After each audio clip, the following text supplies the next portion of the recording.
Oke, untuk mengetahui tekanan ban itu tergantung dari bannya ya, ban mobilnya itu. Di sini kita ban merek ini Delium. Jadi tekanannya itu ada di sini deh teman-teman. Dia tergantung ban ya. Ingat, perhatikan, tergantung ban. Nih 36 PSI. Jadi kok ngisi angin itu maksimalnya itu standarnya ya, ataupun rata-ratanya itu 36 PSI.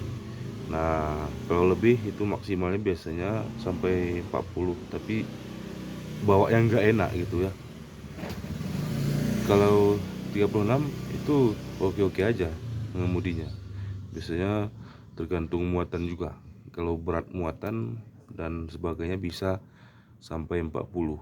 Tapi ini ditulisnya standarnya itu 36 PSI atau 250 kPa ya. Oke, untuk video kali ini kita cukupkan sampai di sini dan kami akhiri. Assalamualaikum warahmatullahi wabarakatuh.